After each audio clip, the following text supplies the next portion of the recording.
যে শিখণ্ডী নামে যেমন ময়ূরেরা গৃহেষু তাদের গৃহের মধ্যে তপ্ত যারা দুর্দশাগ্রস্ত নির্বিন্না তখন আনন্দিত হয়, যথা ঠিক যেমন অচ্যুত পুরুষ ভগবানের ভক্তগণের সমাগমে। এখানে বলছেন যে মেঘ সমাগম দর্শন করে যেমন ময়ূরেরা উৎসব মুখরিত হয়ে আনন্দে অভিনন্দন করতে করতে নৃত্য করে এবং তারা তাদের কণ্ঠের দ্বারা আওয়াজ করতে লাগে, ঠিক যেমন সংসার জীবনে দুর্দশাগ্রস্ত মানুষেরা তাদের গৃহে অচ্যুত পরমেশ্বর ভগবানের শুদ্ধ ভক্তের আগমনে আনন্দ অনুভব করে।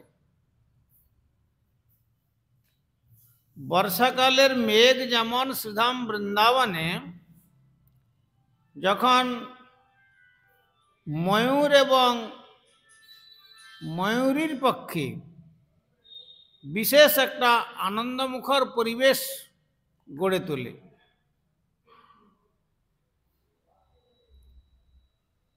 ফলে তারা আনন্দেতে তাদের কেকারব আর ময়ূররা পেখম তুলে যেমন নৃত্য করতে থাকে, ঠিক যেমন সংসার জীবনে দুর্দশাগ্রস্ত মানুষেরা তাদের গৃহে অচ্যুত পরমেশ্বরের ভক্তগণের শুদ্ধ ভক্তের আগমনে আনন্দ অনুভব করে। শুষ্ক গ্রীষ্ম ঋতুর পর প্রথম গর্জনকারী বর্ষার মেঘ আগমনের ফলে ময়ূরেরা আনন্দিত হয় এবং তার ফলে তারা মহা আনন্দে নৃত্য করতে থাকে। আমাদের ব্যক্তিগত অভিজ্ঞতা, কৃষ্ণ চেতনা আগমনের পূর্বে আমাদের অনেক ভক্ত অত্যন্ত শুষ্ক ও বিষাদগ্রস্ত, কিন্তু ভগবত ভক্তের সঙ্গের প্রভাবে তারা এখন আনন্দোজ্জ্বল ময়ূরের মতো নৃত্যপরায়ণ বললেও ভুল হবে না। অর্থাৎ যে মানব সমাজ শ্রী ভগবানের পাদপদ্ম আরাধনা না করে দুঃখের সমুদ্রে হাবুডুবু খাচ্ছিল,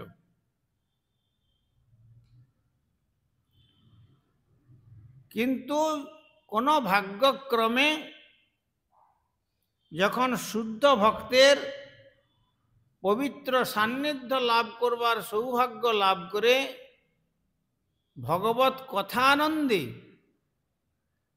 জীবনকে উৎসর্গিত করেন, তখন যেমন তারা পরমানন্দে ভগবানের নাম কীর্তন করতে করতে আনন্দ অনুভব করেন, ঠিক যেমন গ্রীষ্ম ঋতুর আগমনে মেঘের গর্জন এবং মেঘের নীলাভ মেঘ দর্শন করে ময়ূর যেমন পরমানন্দে পেখম তুলে নৃত্য করে এবং তাদের কেকা শব্দের দ্বারা আনন্দমুখর একটা পরিবেশ রচনা করে। কেননা এ জগতে আনন্দ একমাত্র শ্রী ভগবানের পাদপদ্মেই আনন্দ রয়েছে। সেই ভগবান হচ্ছেন লীলা পুরুষোত্তম স্বয়ং ভগবান ব্রজেন্দ্র নন্দন শ্রীকৃষ্ণ। সেই ভগবান শ্রীকৃষ্ণের যারা যতখানি সাধনা করে আরাধনা করে শ্রী নাম গ্রহণ করে সাধু সঙ্গেতে তার মহিমা শ্রবণ কীর্তনের সৌভাগ্য লাভ করতে পারেন, সেইটাই মানব জাতির পক্ষে আনন্দপ্রদ। আর এছাড়া শুধু মানব জাতি কেন,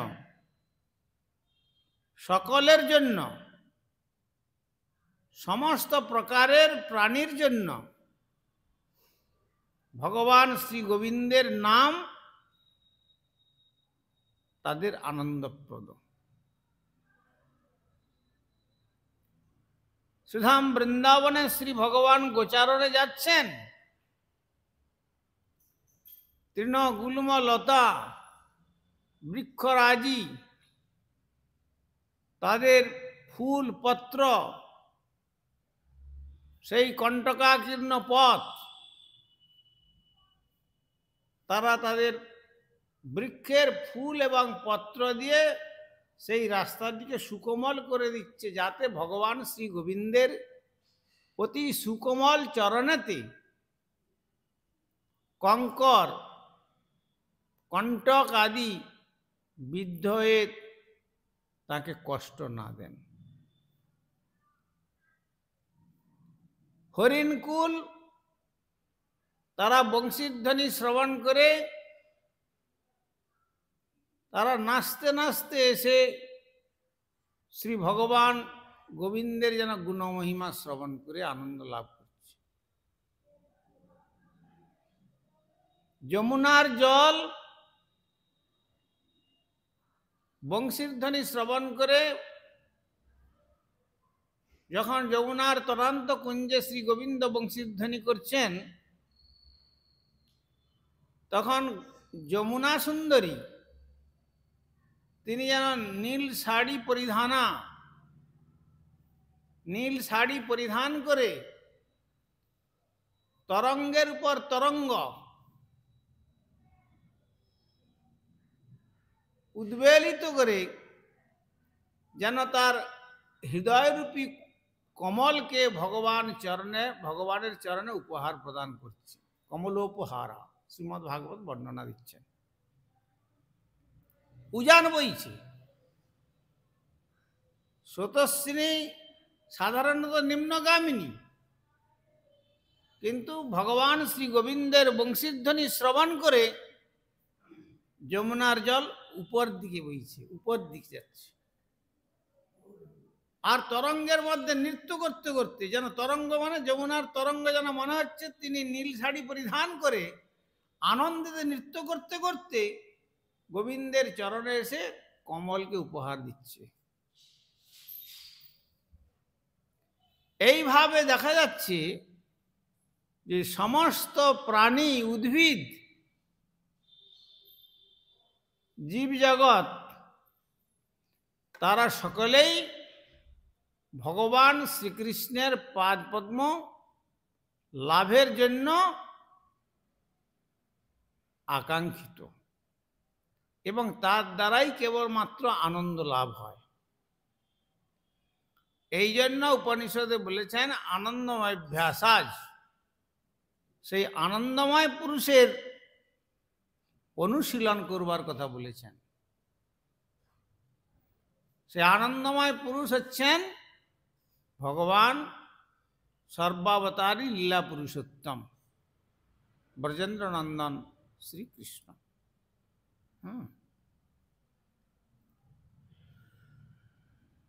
এছাড়া জগতের মধ্যে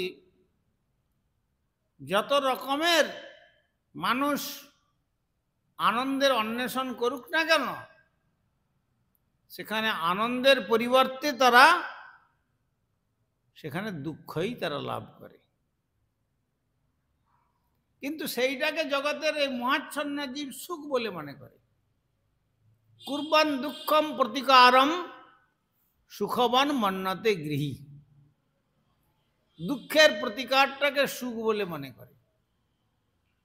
যেমন সমুদ্রে স্নান করতে গিয়েছে, সমুদ্রের ঢেউগুলো এসে আঘাত দিচ্ছে, কষ্ট দিচ্ছে, আঘাত পাচ্ছে মানুষ। তারপরে যে আরেকটা ঢেউ আসছে ফাঁকা জায়গা, সেইটাতে আনন্দ উপভোগ করছে, কিন্তু বুঝতে পারছে না আবার একটা উঁচু ঢেউ এসে মারছে ধাক্কা।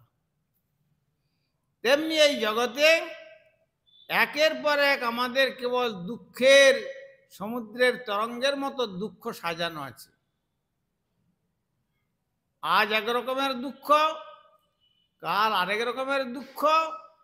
সেই দুঃখটাকে প্রতিকার করতে পারলে মনে করছে মানুষ সুখী, কিন্তু আবার দুদিন পরে আবার এক রকমের দুঃখ। এইভাবে এই সংসারটা কেবলমাত্র দুঃখ ছাড়া এই সংসারে আনন্দ বলে কোনো জিনিস নাই। এই জন্য প্রবোধানন্দ সরস্বতী চরণ বলেছেন, সংসার দুঃখ জলধৌ পতিতস্য কাম ক্রোধাদি নক্রমকরৈ কবলীকৃতস্য দুর্বাসনা নিগড়িতস্য নিরাশ্রয়স্য শ্রী চৈতন্য চন্দ্র দেহি পদাবলম্বনম। সংসার দুঃখ জলধৌ, এই সংসারটা হচ্ছে দুঃখের সমুদ্র।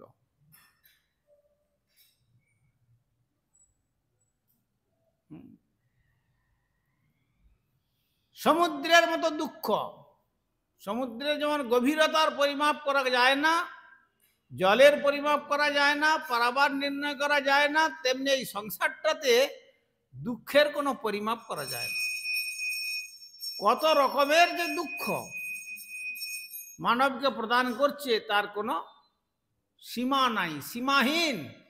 এই জন্য একে সমুদ্রের সঙ্গে তুলনা দিয়েছেন। সংসার দুঃখ জলধৌ, তার মধ্যে কাম ক্রোধাদি নক্রম করেই, কাম ক্রোধ রূপ হাঙ্গর কুমির আবার ধরে ফেলেছে। একে তো দুঃখের সমুদ্র, সমুদ্রে হাবুডুবু খাচ্ছে, আর তার মাঝখানে যদি হাঙ্গর কুমির ধরে ফেলে কি অবস্থা হয় তখন তার? হাবুডুবু খেতে খেতে তো অর্ধমৃত হয়েই যাচ্ছিল। আর যখন দুটো পায়ে হাঙ্গর আর একটা পায়ে কুমির ধরে টান দিচ্ছে, তখন কি আর তার শক্তি আছে? তো বলছে বেশ, তাহলে একটু দু হাত তো খালি আছে, দু হাতে একটুকু জল টেনে চেষ্টা করা তাদের থেকে রক্ষা করার জন্য, নিজেকে বাঁচাবার। বলছেন দুর্বাসনা নিগড়িতস্য। আমার সংসার সমুদ্রেতে দুঃখের বাসনা, দুর্বাসনা, কাম ক্রোধ লোভ মদ মোহ মাৎসর্য, এ আমাকে শৃঙ্খলবদ্ধ করেছে। আমাকে এরা হাতে বেঁধে ফেলেছে, আমি এদের বন্ধন ছিন্ন করে বেরিয়ে যেতে পারছি না। কাউকে যদি বলা যায়, কোনো গৃহস্থ ব্যক্তিকে, যে মশাই আপনি এখন এতদিন বয়স হলো, এবার ছাড়ুন, ছেড়ে একটু হরিভজন করুন, আমি এদের কি করে ছেড়ে যাই বলুন? যদি এই মুহূর্তে তোমার শেষ নিঃশ্বাসটা বেরিয়ে যায়, যমদূত যদি এসে নিতে আসে, তখন কি করবে? তখন বলবে যে আমি এদের ছেড়ে কি করে যাব, হে যমদূতগণ আমাকে ছেড়ে দাও। তখন তো আর বলতে পারে না। কিন্তু প্রাকৃত কবি বললে না, সকল কাজের পাই যে সময়, প্রভু তোমারে ডাকিতে সময় পাই। সকল কাজের জন্য সময় পায়, কিন্তু শ্রী ভগবানের পাদ পদ্ম আরাধনার সময় পায় না। কেন? 24 ঘন্টায় কম আছে? আহারের সময় পাচ্ছে, বিহারের সময় পাচ্ছে, শয্যার সময় পাচ্ছে, সিনেমা দেখতে সময় পাচ্ছে, ভোগবিলাস করতে সময় পাচ্ছে, যাত্রা সিনেমার নাটক দেখতে সময় পাচ্ছে, চাষাবাদ করতে সময় পাচ্ছে, সমস্ত কিছু করছে, বেশ বিন্যাস করতে সময় পাচ্ছে, সব কিছুতে সময় পাচ্ছে, কিন্তু ভগবানকে ডাকার সময় পায় না। কেন? ভগবানকে ডাকার প্রয়োজনটা আছে, এটা উপলব্ধি করতে পারছে না।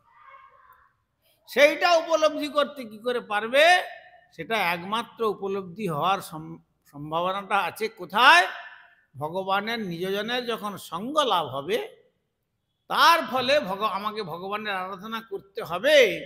হায় হায়, আজকের দিনটা তো আমার বৃথা চলে গেল, আমি তো শ্রী ভগবানের নাম পূর্ণ করতে পারলাম না।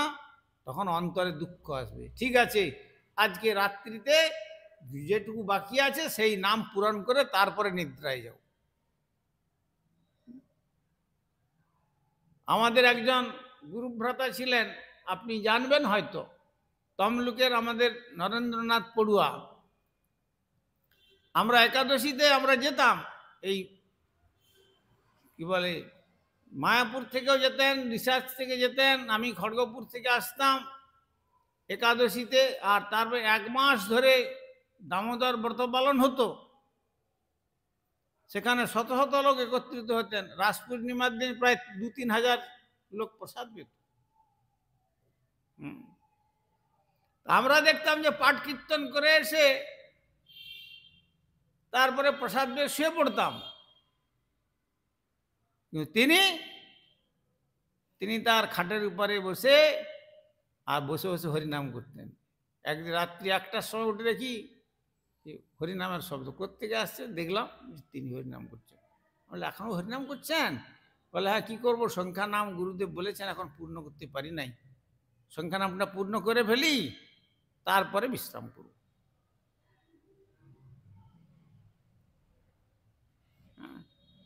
এই হচ্ছে নামেতে নিষ্ঠা। যত এক পুরাণ সাধন দেখো না, নামের সমান নাই। নামের রতি হলে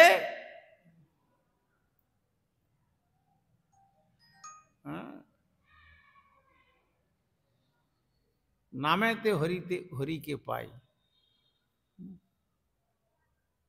নামের রতি হলে প্রেমের উদয়, প্রেমেতে হরিকে পাই।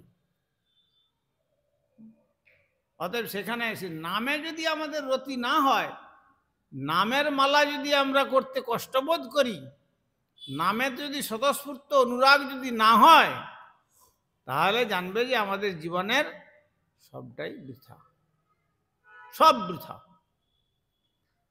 जो नाम लिया जिन्होंने जान लिया सकल शास्त्रों का भेद, बिनु नाम नरक में मौजे, पढ़ पढ़ चारों वेद।